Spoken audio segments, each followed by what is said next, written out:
now tuned in to the Zenith.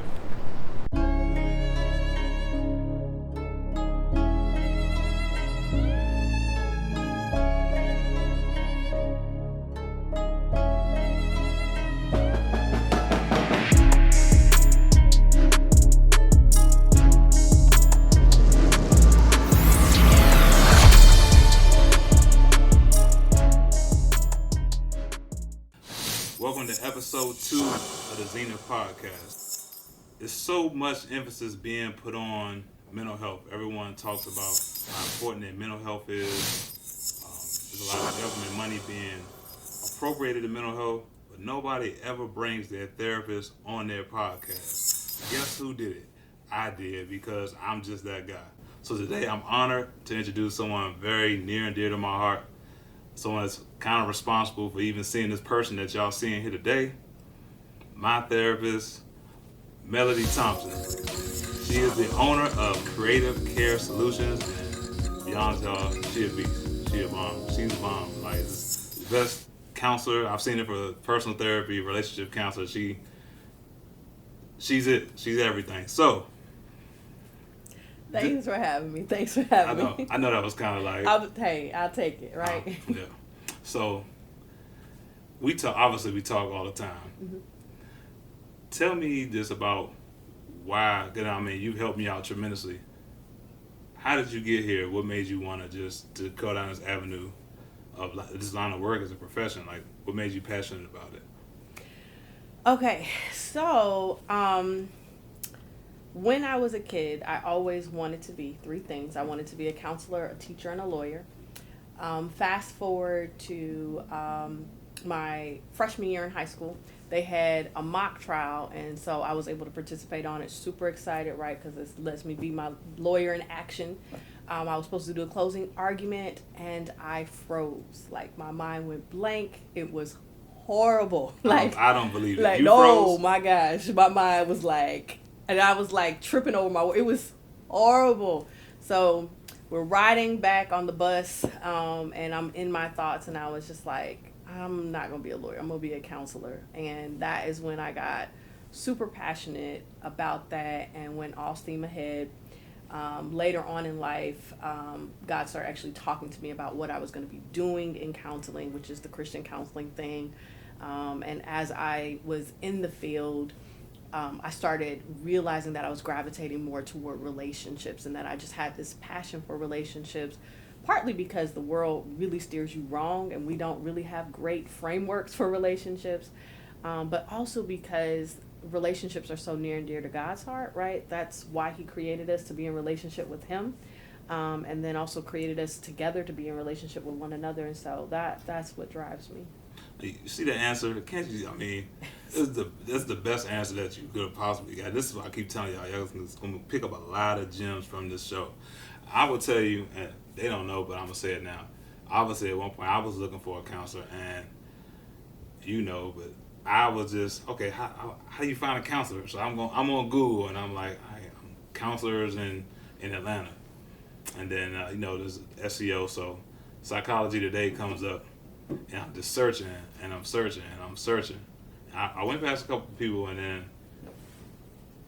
I came across your profile, and I'm not gonna lie, it felt like I can hear your voice reading like what you wrote on there. I'm not even sure if you even know what you have on there right now. It's probably been up there for so long. It's been up there for a minute. Yeah, but it was almost like, someone said spin a globe and just put your finger down, and that's where you're going. Like that's kind of what happened. Right. So for me, I say Holy Spirit highlighted me, right? That's what happened. It was like, hey, you're going to have a connection with her. That's going to work. I do want to do a quick plug for mental health, just because we're talking about mental health. Y'all, we have a mental health crisis line. Y'all know who we got? 911. We got 988. Yeah, I saw that on TV. They got a suicide watch hotline, 988 now. Yeah. Yes. So if you're somebody who's suicidal, you're suicidal yourself, you need somebody to talk to, you got 3 numbers, 988, okay? So I just want to do that quick plug because we need to get that message out there. Actually, as you say that, I think for so long, especially with our people, we've been through so much. Mm-hmm. We kind of taught this to push and endure and just fight through whatever. And we kind of just we in survival mode, and we kind of got to push some of that stuff to the side, and just we just go. We don't take care of ourselves. We don't talk to anyone, which is probably the biggest crime. We don't share amongst each other what's going on within us. And once you kind of start talking to people, because this space is becoming a little popular now, you find that everyone's kind of going through the same thing. But it's like up until maybe within the last 10 years, like nobody did anything. No one talked about anything. Right. So like, how do you feel about? I'm sure you're happy about it, but like, how do you feel about the shift towards actually pushing people? They're giving billions of dollars now for mental health. Facilitate people getting help. Yeah. Well, I think it's phenomenal, right? Because, as you said, it was looked at more like this is what crazy people do, or it didn't have a positive connotation on it. And so now it's almost like it's cool to have a therapist. Like, oh, you don't got a therapist? Like, you know what I mean? But it's good because we as a people, and when I say as a people, I mean the human race, we are whole beings. And so everything affects something else. So if you're not taking care of your mind, your body's going to falter. If you're not taking care of your body, your mind is going to falter, and your spirit, and vice versa. It's all intertwined, right?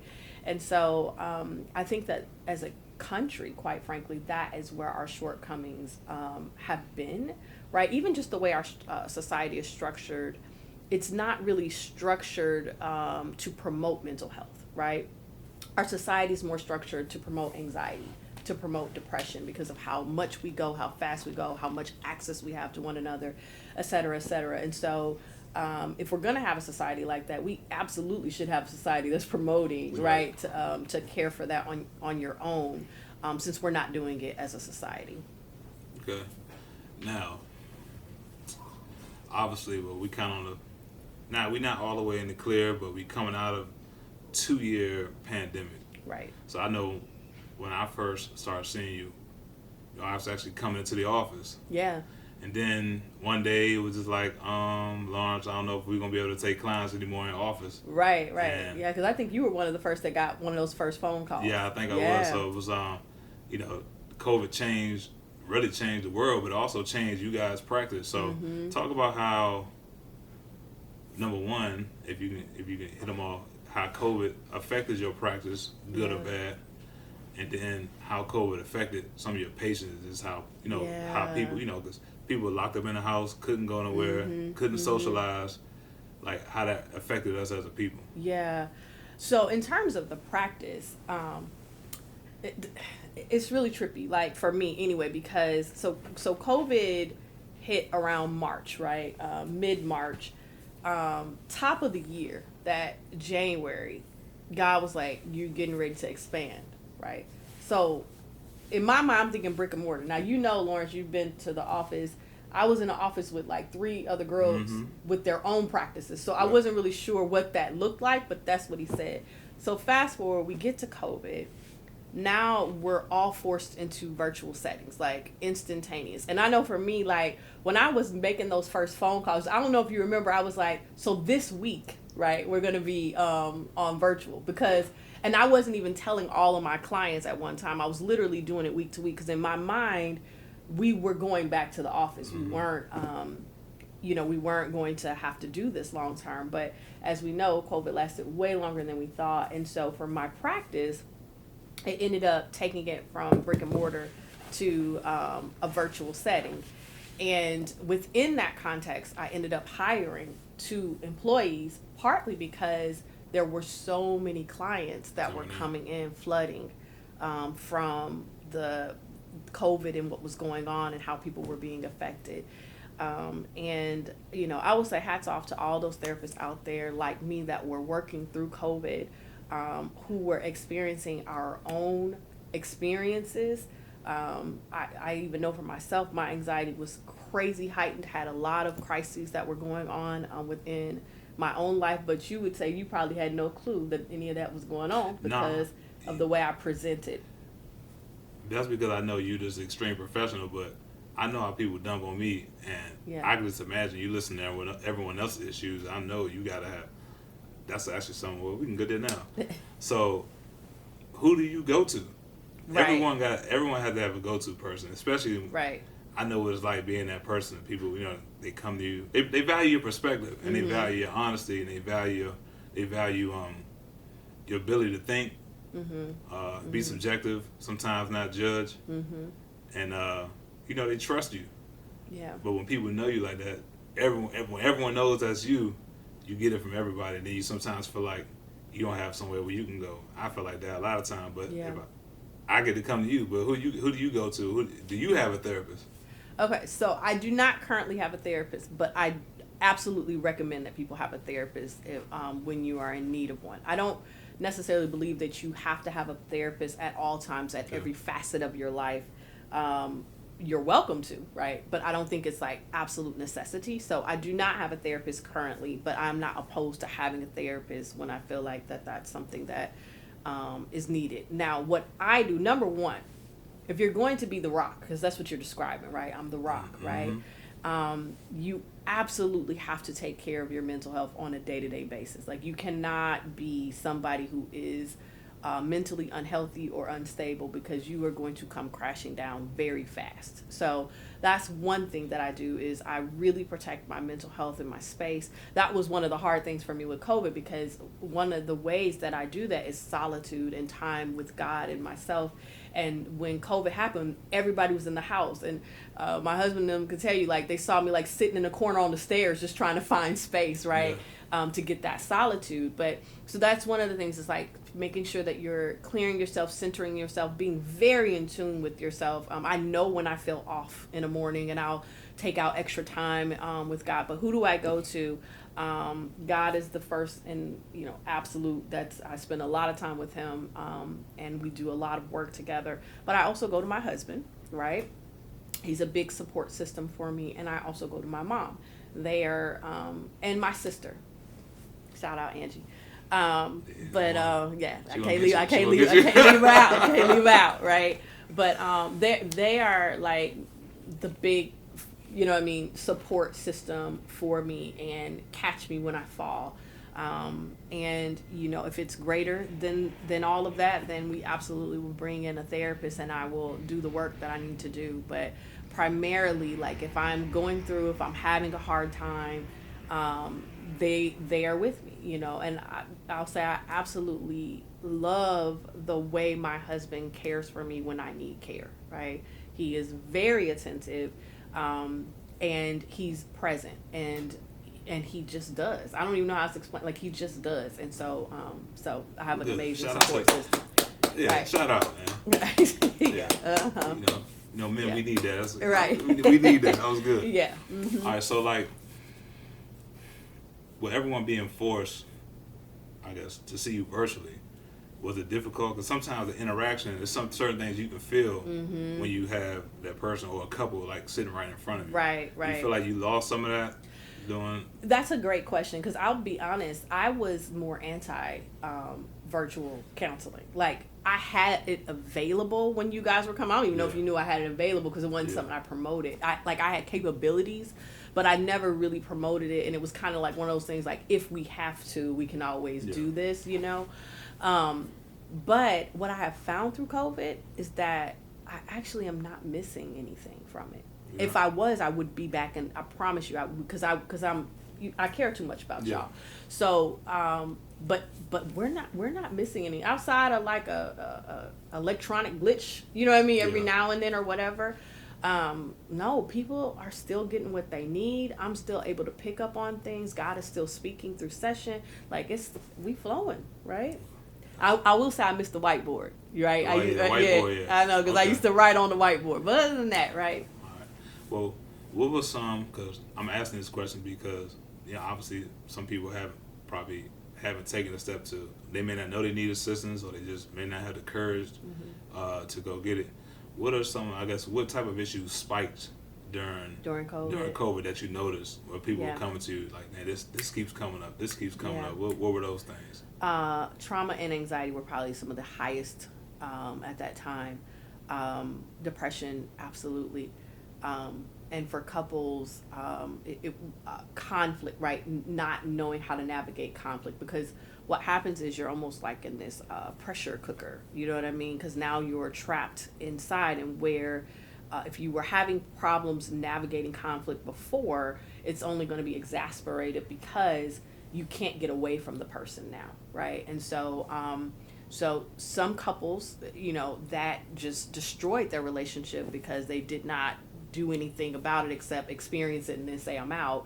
And then other couples, it drew them together because when that was happening, they clung to a therapist and found their way out.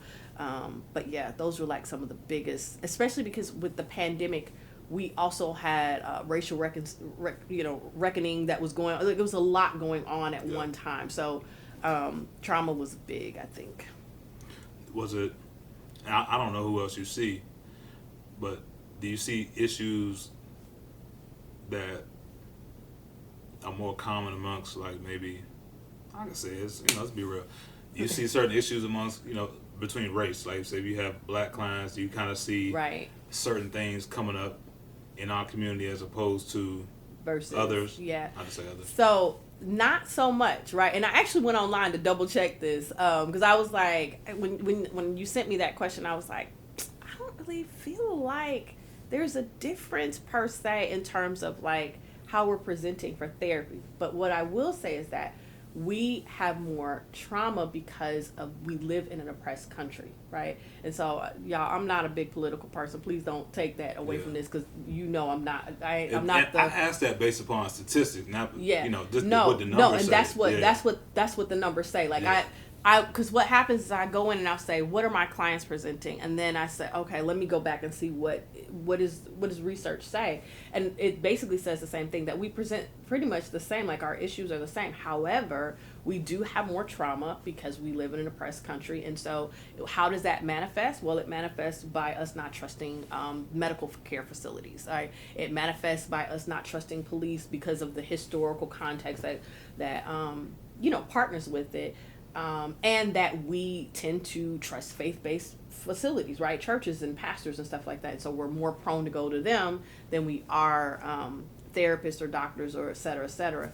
But even that, I feel like is probably changing over time. But that would be like the difference, right? But in terms of like the anxieties and depressions and schizophrenias and all that, that's pretty standard. I know you say that us, something happened, girl. We're gonna pray it up off you, which is cool. Right. But I know there is a spiritual component. There's a natural component too. Mm-hmm. Praying works, right? Yeah. Prayer and works. Mm-hmm. Prayer and works. And that's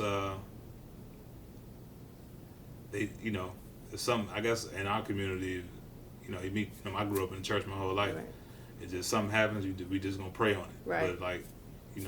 God made therapists too. Like they there Absolutely. for a reason. Absolutely, Yeah. Completely created me this way, right? When I went to school, I was like, oh, that's what I do, right? It wasn't. I was learning it. I was learning the terms for what I do because of the way he created me. But I'll tell you, I love the way one of my clients put it with that whole pray it away, whatnot. And what her response is, I pray every day, but so does my therapist, right? Because That's good. yeah. All right. So let's say you've seen a lot of people come through, who may be anxious, traumas that they maybe were dealing with that probably can't come to the surface, depression.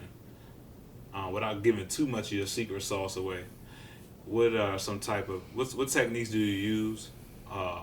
Some of the methods you use to kind of help people deal with those things to help them get better. Okay. So to not necessarily get to this whole pray it away, but I will be honest and say my number one technique is relationship with God. Okay. Absolute number one technique. Now, do I do other things? Yes, Mm-hmm. but the reason why I push that with my clients, well, at least the clients that are doing Christian counseling, let me say, but I push that with my clients so much because God knows us inside and out, right? He literally created everything about us, and the things that we don't know, he knows, and he's able to bring it to the surface, and he's able to deal with it with us. And so the greater the relationship that we have with God, then the more prone to understanding ourselves and working on ourselves we will be. And when I say relationship, let me be clear. I am not saying, do you pray? Because that I think a lot of times when people hear, do you pray, they're talking about, yes, I tell God what I want, or yes, I pray over my food or whatever. I'm talking about you talking to God. God talks back to you. You actually know him personally, real relationship, intimacy with God. That's what I'm referencing when I say that. So that's like my number one technique, because I'm finding that a lot of Christians don't actually have that, right? They pray, they read the Bible or different things, but they don't have relationships. That's my number one technique. Now, there's other things we do depending on, what's going on. Like, of course, with anxiety, a lot of times, like, just deep breathing can be super, super helpful. With depression, meeting yourself where you are can be super, super helpful. Journaling and different things. So it just depends on what they're presenting with, and we'll add to whatever it is. But that relationship with God, that stays consistent across the board. Now, obviously, I elected to do Christian counseling with you. Let's say if somebody comes in and they, because obviously you do both. So if someone does secular counseling, how does that change your approach? So then it would be more of just the other techniques, right? Because obviously we're not pushing religion or relationship on anybody. But then it's more of what are they presenting, how, what would they need for their specific concern? Because one of the things about me is that I tailor my approach to the individual. There's not many things that are consistent across the board with my clients, because what are you presenting, what's going to be best for you? And so, like I said, those different things that, like the deep breathing or muscle relaxation, or let's go back and look at your past, or whatever that is, that's going to be needed for you with that. So so obviously, black men, we scared to go to the doctor, we scared to do a lot of stuff. So what kind of difficulties do you have maybe getting men to be vulnerable, getting them to communicate? Because we shoulder a lot. Really, we shoulder a lot, and we gotta be tough, and we can't we can't show fear, and we can't show emotion, and we can't cry and all that type of stuff like that. So let's say someone comes in to see you and they having a difficult time communicating, number one, or even like conveying what's really going on with them. Like, what happens in a scenario like that? So I meet them where they are. So that means that I'm probably not going to start out talking about what's going on with you. I'm probably going to just talk about regular stuff, like, hey, I might joke with you if you seem to be receptive to jokes. I might talk very kind if you seem to be receptive to kindness. One of the things that God has really blessed me with is discernment, and really being able to read people and know what a person needs. And so if we need to go slow, we'll go slow. If we need to go fast, we'll go fast. But I meet you there, and I talk with you to try to help you to become more comfortable. Or I might even come out and say, man, you look really anxious. Are you anxious? I feel anxious. You know what I mean? And so we can just talk about it together and get through. But that's what I do. I meet them where they are. I study them, and I basically will peel back those layers or go line by line until we can get to where they are. And depending on, how much relationship I have with them, like if they've been a client for a while, if God shows me that they're not showing it, then I'll, me, client, me, Lawrence, I'll just say, hey, you holding back. You know what I mean? Like, I'm a very direct therapist. So, but that just depends on the client and what they can handle. That was such a perfect segue. Now, we talked about this before. I said stay in character. You said staying professional. Staying professional. So how do you, all the people you've seen, some people, some things not so bad, some things probably so bad I probably don't even want to imagine. How do you stay in therapist mode, and I say big sis mode. That's what I say, big sis mode. Where you like, all right, now look, this is just ridiculous. You need to do X, Y, Z. How do you stay, really professional, locked in, relying upon your techniques, as opposed to just like, man, look, come on now, this is ridiculous. What are we doing here? Yeah, what we doing? So I'm a firm believer that you can say whatever you want to say to a person. It's just all in how you say it. And there are some clients that I say, look, we're not doing this anymore, right? So like, let's say a client is saying, they're doing, let's say name calling for something easy, right? Yeah. So let's say we're doing name calling and we're doing it to hurt one another.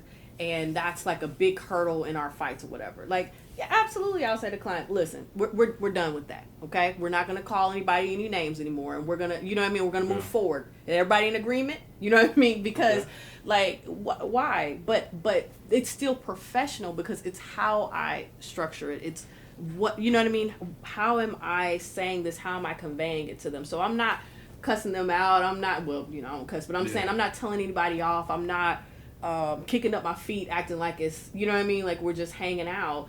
I still am doing it as a therapist, but it's just more of how I'm doing it as opposed to what am I saying. All right. Well, I guess this is the point where we get a little more personal now. This is why I got her here.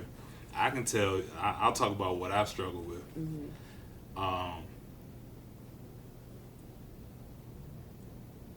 At the time when I came to you was relationship counseling, but then I already knew, and you figured out that I was still struggling with the death of my father. Yeah. Like bad. Yeah. And I didn't know how bad it was. Because the one fatal flaw I know I made, a mistake I know I made, I didn't get grief counseling after my father passed away. Mm-hmm. The reason why I was still in the league, I was still playing. Obviously, I'm getting ready for the next season. Yeah. And I was at the forefront of my mind, and I know, knowing my father, that's what he would have wanted. That's what he would have wanted me to do. He would have wanted me to worry about him. He would have worried about me to focus. But after that was done, I had to deal with obviously being out the league. Mm-hmm. Then I had to deal with him passing, which I took a year from dealing with it. Mm-hmm. And then both of those things hit me at once. They both hit me at once. Like a train wreck, right? Yeah, and that's actually where this hair came from. I had a like I told you, I had a rebellious spirit. I don't know what I thought I was doing. I was like, man, F it, I'm just gonna live life my way. I'm working for myself. I ain't gotta answer to nobody no more. And that just caught me. I had a moment real quick. I'll tell you kids. I ain't gonna cry on camera though, but it's natural, and I mean it's up to you what you put out there. But I'm just saying, like it's it's it makes it personal. Because I think, you know what, had I had tried to do this probably a few years ago, I probably would have cried on camera. But obviously we've been doing a lot of work, so it's different now. But having to deal with both of those things at one time, I can be honest. I went to a conference. The NFL has this thing called Bridge to Success, and it's like a program for players who kind of transitioning, trying to get to a second career. Mm-hmm. Now, part of it, I helped myself because before I started, you kind of feel when you know when the time about to be up. You know when you about to be done, or you know when they gonna make you done. So I had already started doing some things outside of playing, financially. But even though I had that set, it just wasn't enough. Right. And man, I heard stories of you had guys like not going out the house for weeks on that. Episode of depression. Yeah. They were stuck. That was like after they came out. After they came out. Yeah, that transition. Not knowing which way they were going to go. Some people, their identity is wrapped up in the game, and that's it. And they really struggle trying to find something after that.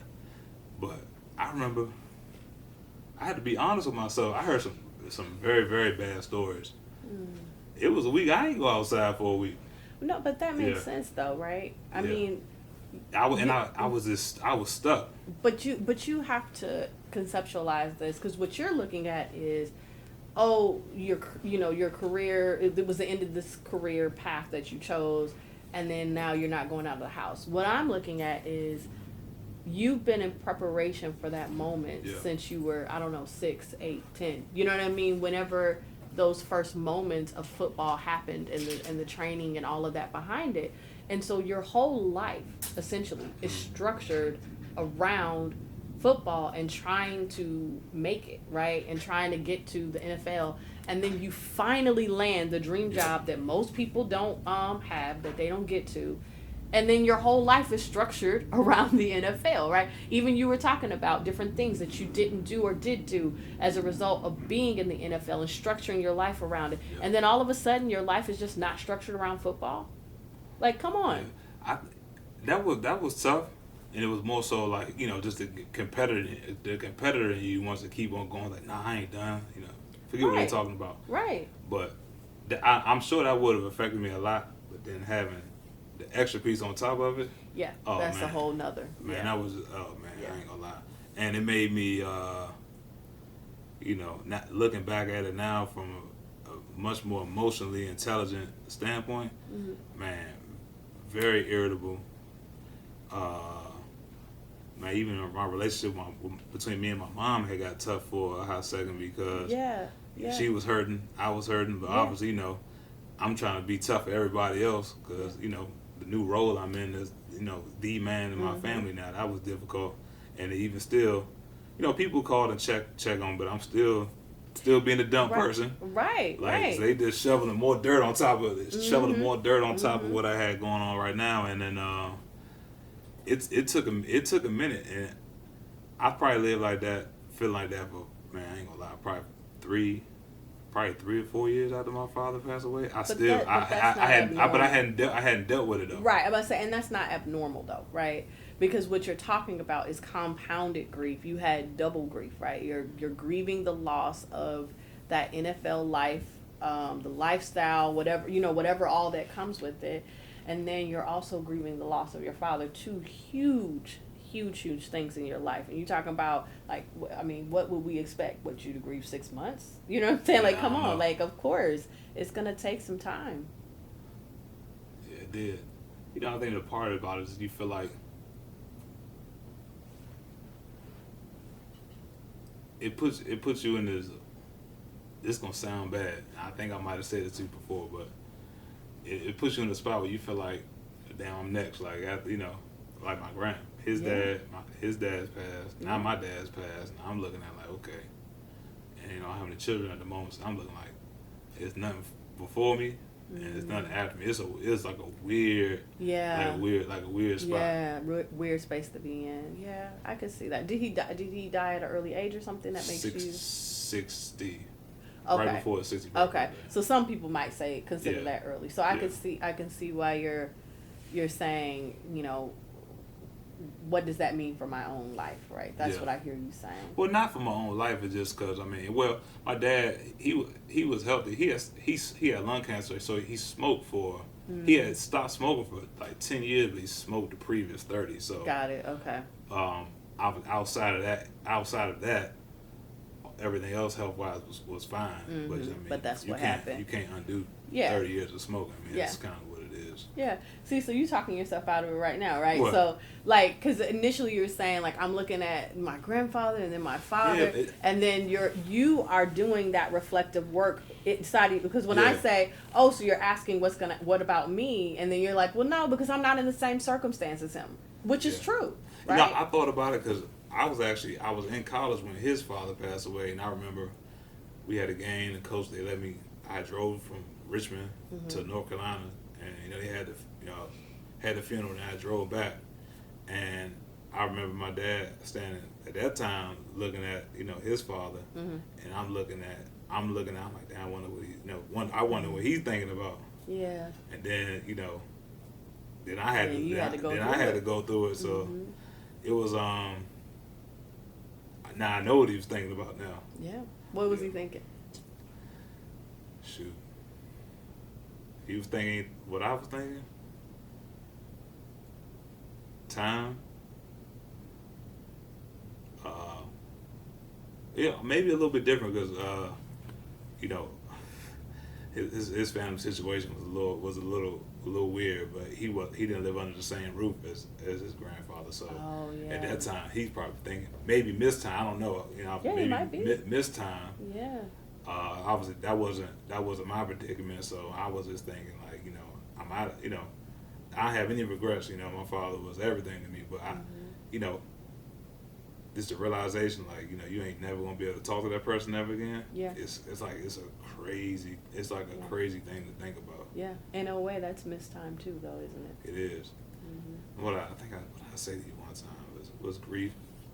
Love, grief is like, I think I told you, I read somewhere, is love with no place to go. Even though it does go. I know what you're saying, though. Yeah. That's a good quote. I held on to it for a minute, and then, I gotta be real, I probably couldn't even be who I couldn't be who I was. I couldn't be the person who I am in probably any of my relationships, Oh, no. My, partner, my friends, my mom. I was just like, probably snappy as all right, get out here. Right. But that is what I want to call it unresolved, but really it's like grief that has not been dealt with, right? Yep. That's what happens. It bubbles over. It takes over. One of the things I always say is emotions have to find a way out, right? They're looking for a way out. They're going to come out. Right. Definitely. And so if you don't create that space for them to come out, they're going to find their way out, and you're not going to like how they come out. And generally you have way less control. And so that's what happens with our grief, because grief is not like those good emotions. We normally want to stuff them down.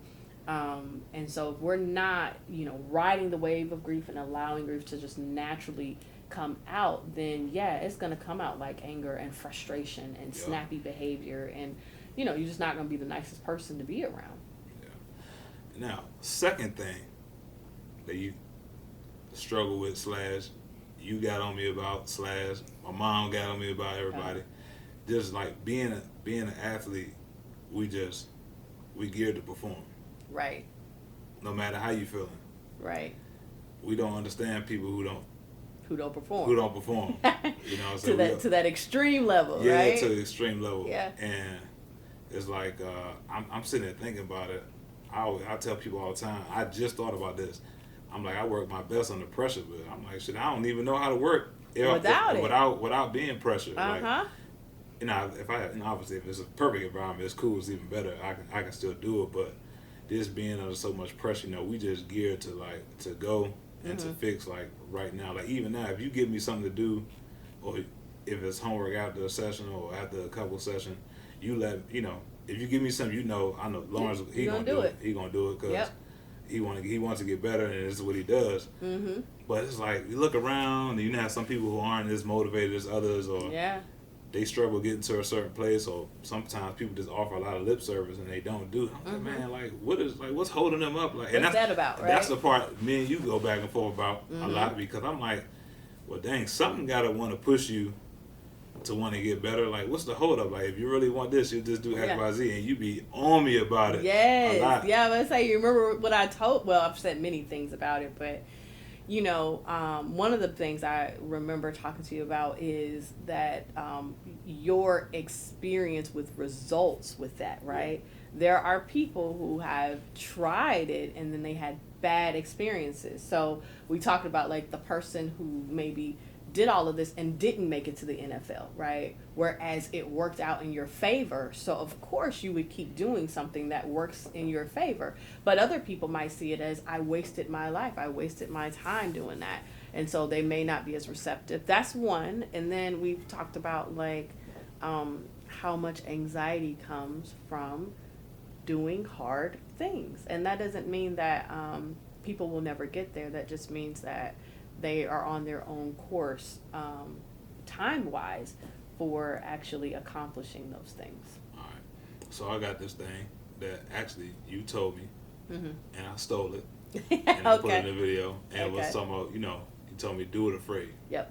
So what would you say to somebody who, might be watching, and they have something on their plate or something that they may be putting off, something they may be procrastinating to do, or something they may just not have enough courage to do at the moment.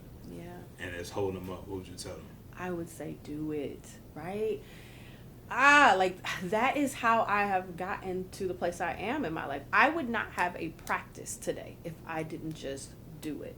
The first steps that God had me do that were hard, because the other stuff was easy. Like when we say go to school and all that, that was what I do. But when he said walk away from your salary job, you know, and quite frankly, I didn't even know where I was going. But like, we're gonna quit this job and we're gonna go do something else. It was like, you know, I got a mortgage, right? I'm married. Like, it was crazy, but I did it, and I had a baby, right? I had brand new son, preemie at that, but I stepped down. I did what he asked me to do. We did not have health insurance, and there's a whole story behind it that I will not go into because it takes too long. But I'm where I am. I have my practice. That's what I do full time. I am living a life I love because I did it. So do it, and do it afraid. All right. Third thing, the last thing. I know you gonna email about this one. Forgiveness. Okay. You know why it was so tough? Because most, like,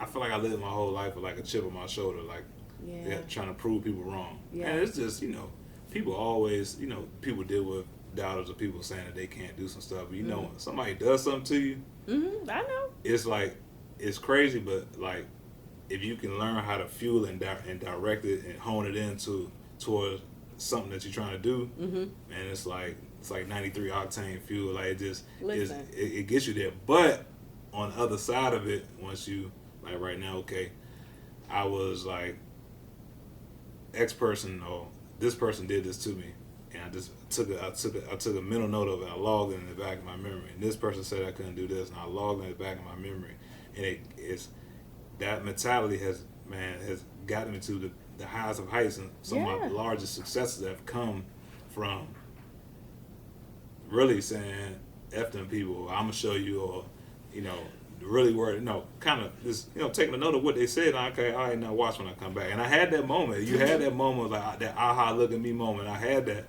you know.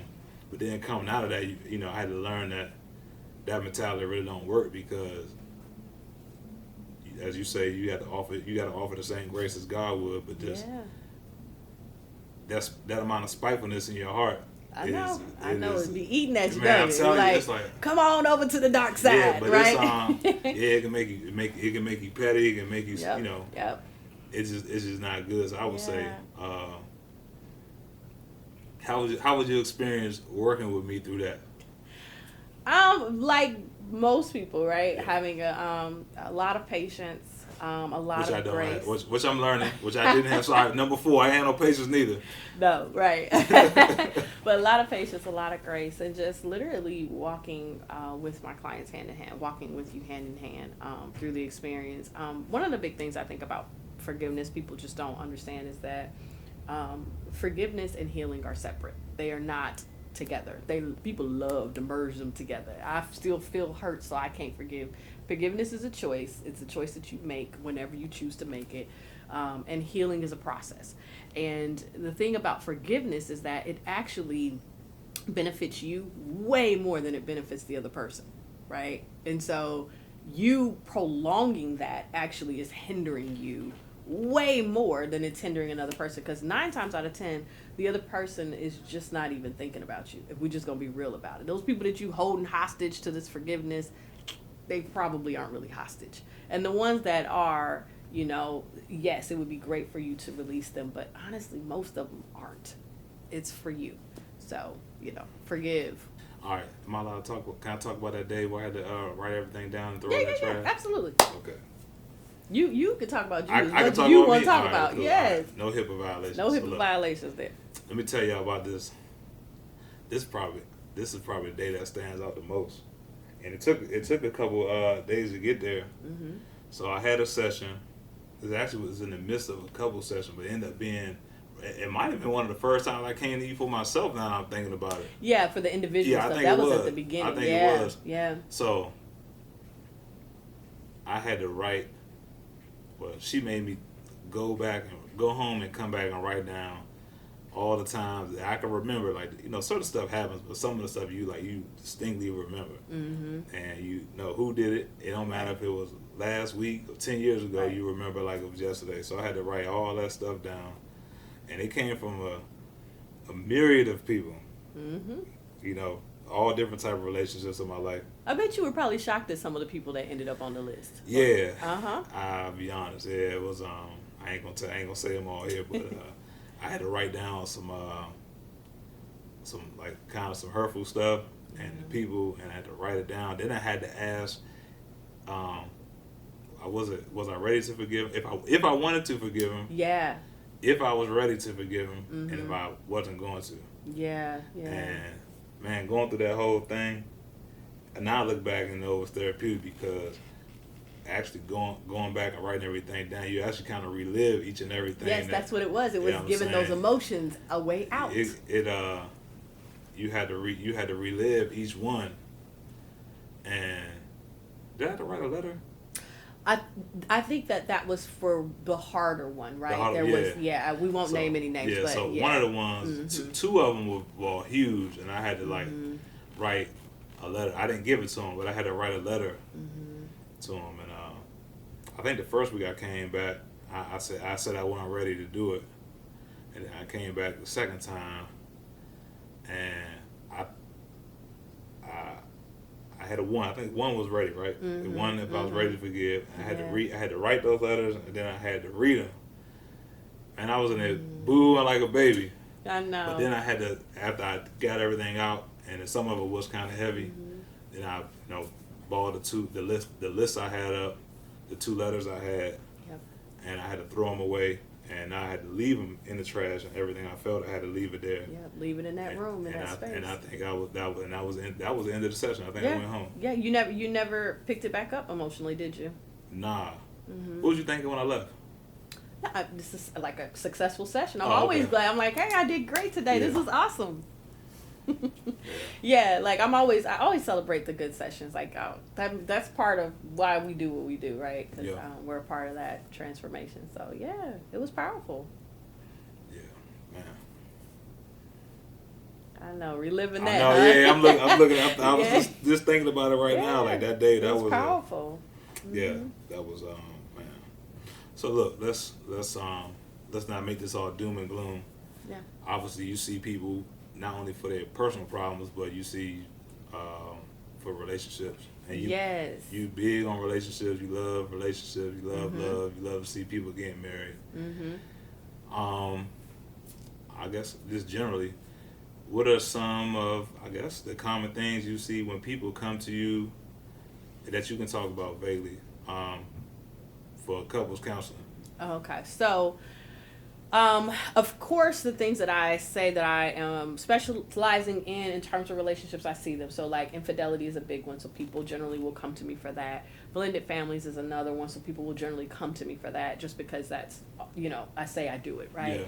Yeah. But in general, like what are the issues? Of course, communication, of course, conflict resolution. But some of the ones that I think people, like the hidden ones, are like, not letting people authentically be who they are. I think that that's a huge, huge thing that people, I'm just saying in general, I'm not speaking about anybody specific, right? But no, really like the freedom, I think that that's one of the things that really makes my marriage work, is that neither one of us are trying to make the other person something else. Like we genuinely let each other have the freedom to be who we are, and just kind of live in that space. So I think that that's like a really, really big common thing that goes on.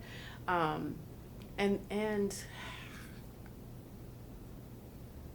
so what I'm thinking about now is like those couples who fall off before the process is over, is like not giving enough time to resolve issues, right? So like I think sometimes when couples come, they're looking for almost like a magic pill or a miracle thing, like, oh, I'm going to come a few times and then it's going to like... We are the magic. Right. The people that come are the magic. Doing the work is the magic. Right, absolutely. And so it takes time to get there. And so when somebody says, oh, we've been working at this for 10 years. Okay, you've been working at this by yourself for 10 years, but you have not been working at this with a therapist or with somebody who knows the route out, right? And so...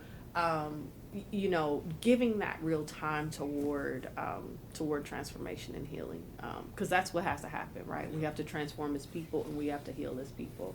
And so I have to say though, we talking about couples, we talking about relationships, I have a marriage retreat coming up. I was about to tell you, shameless Yes, plug. Let's get it. yes, Plug I it, have a marriage retreat coming up. Y'all, it's going to be awesome. Like, for real. We're hitting forgiveness. We're hitting trust. We're hitting love and intimacy. We even got a gala, y'all. Y'all get dressed up and do your thing. But it's going to be amazing. It's going to be at Stone Mountain Resort. It is September the 30th through October the 2nd. Tickets are on sale right now at our website, creativecaresolutions.org.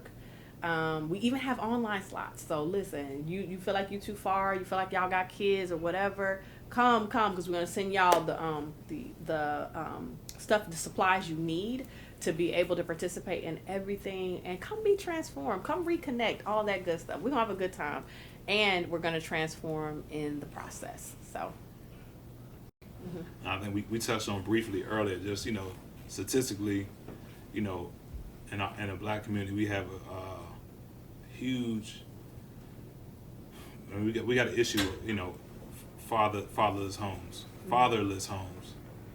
How much, when you're dealing with, we're dealing with your relationship clients, your couples clients, and, obviously them coexisting with each other, roles, respecting each other, right. For lack of better words, some of us just didn't have that and didn't see that coming up. What effect does that what effect do you generally see on the man in a relationship? What effect do you see that on the woman in a relationship, and then on the dynamic is two people together coming together? Yeah. So I'm going to say that the effects are many, right? And so how that manifests from one person to another is like person specific, but like, for example, like you have the issues of abandonment, because anytime a parent is not present, right, there's going to be generally some kind of questions as to why, and then self-blame and all that kind of stuff. If you have a person who comes from the single parent household, and then they see their mom essentially, right, in this situation do all of the roles, right? And then you have a person coming from a mother and father household, and they see those roles broken up. Then when those two people come together and get married, then the person who came from that single household would essentially expect his wife to do most of that stuff, because that's what he saw growing up. And then that wife is going to be like, are you crazy? Like, no, that's not how it went. You know what I mean? Yeah. And so you'll have those kind of clashes. The same way people have clashes now with whatever their households are. But it, you know what I mean? It's going to speak to different things. You're also going to have where you start talking about the male versus female, the men, them feeling like maybe I wasn't taught how to be a man. I wasn't taught how to parent. I wasn't taught how to be a husband, because I didn't see that growing up. And then with the girls, it may even be, I don't know how a man should treat me, because I didn't have a man treat me any kind of way. You know what I mean? So that's what I'm saying. The effects are many. It depends on the person and how that's manifesting. And they may have a combination of all, to be honest. So is that a combination of all? Yeah. Oh yeah, easy. Yeah. Easy. Are those which one? Okay, so do you find those issues, you find those more difficult to deal with in regard, do you find the couples issues harder to deal with, or do you find like the personal issues like anxiety, people that come to you for depression or like past trauma, do you find those more difficult, or are you just a beast and you just handle? I'm about to say it's the same, right? It's the same. Yeah, it's just, I keep going back to, I meet people where they are. I read them and try to make sure that I am tailoring what they need to them, and then we walk the process together. And I'm going to do that for as long as you want to do it. You know what I mean? And I'll see you all the way through to the end if you let me see you all the way through to the end. So, all right. Yeah. So, seeing them all the way through to the end, I got one more petty question. One more petty question. Oh, goodness. All right, so say you got somebody that comes in there, and this is probably one of the things I think about sometimes. What happens if you have a client, they keep coming to you, obviously, they paying you, they want to schedule you, you want to take them, yes. But they just coming to you for the same thing over and over and over, and clearly they're not ready. Not being ready, they're just not simply doing the work. They're not doing the homework. Like they leave you, it's it's like I've actually had that, right? I've had that with more than one client, and so what is interesting, and when I think about it, is like those people were doing very well, and then they got to a place where that was what was happening. Like essentially, it was like across a year, we're having the same conversation over and over in therapy.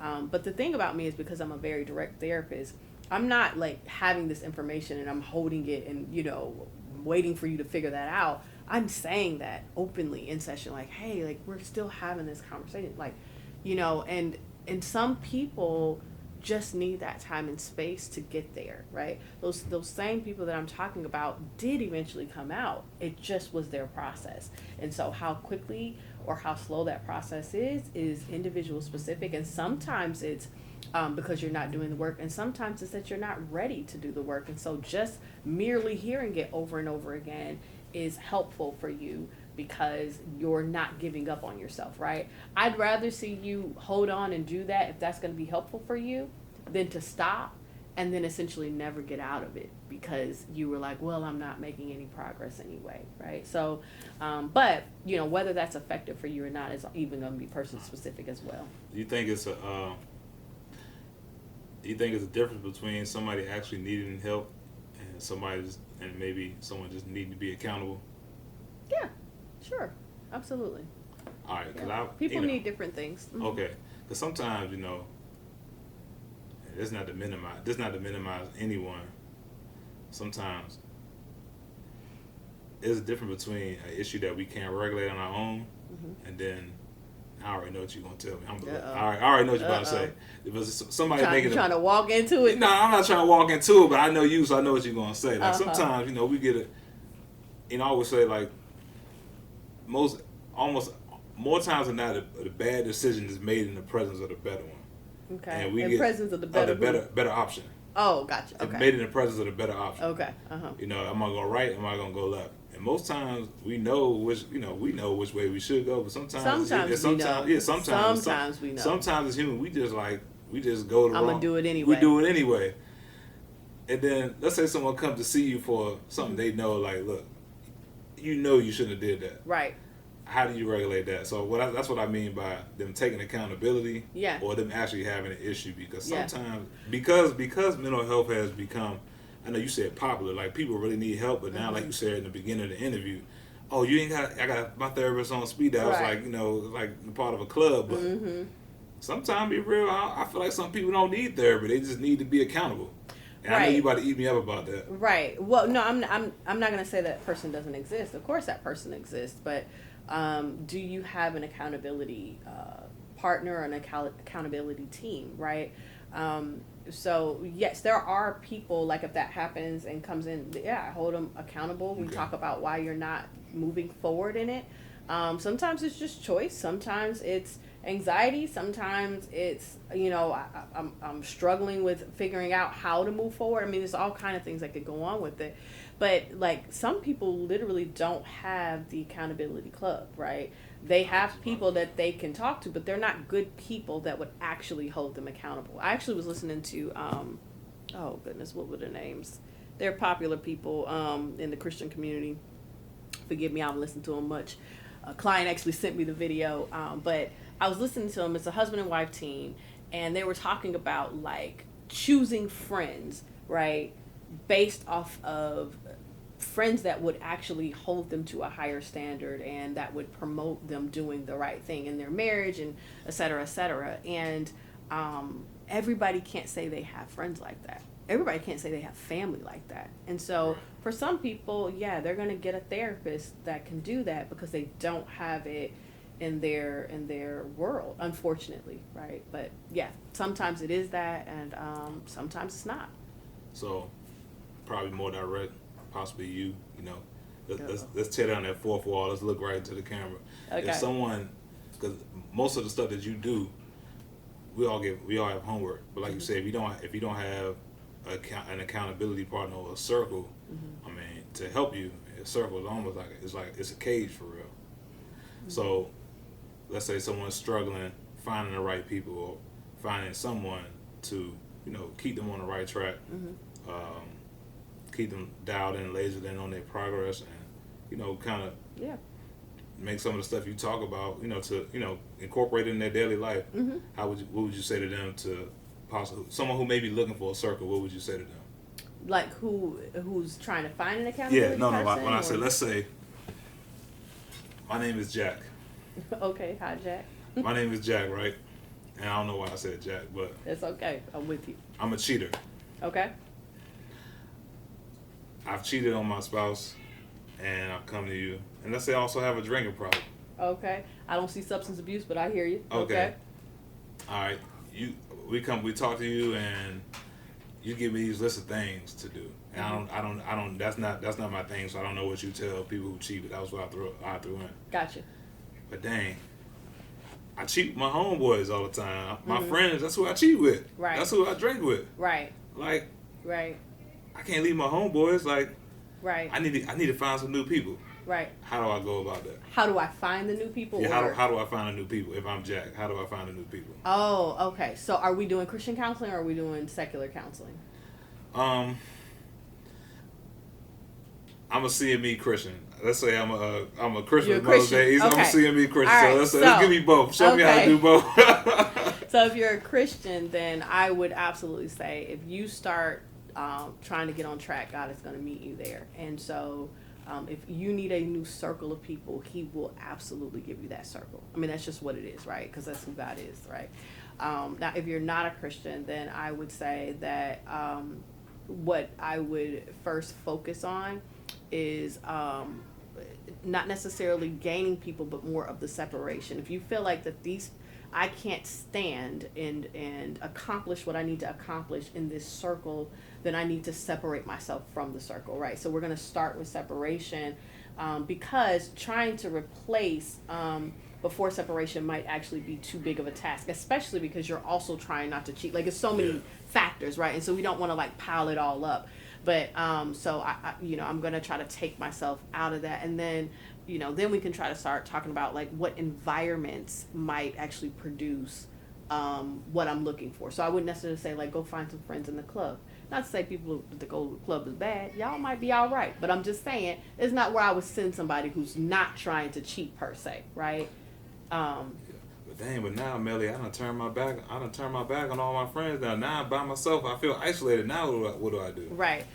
So that's why we would then be working on how do we incorporate new people. So you wouldn't just sit in isolation for all this time. It would be like, let's start here and let's start bringing in that process of where would we find these people.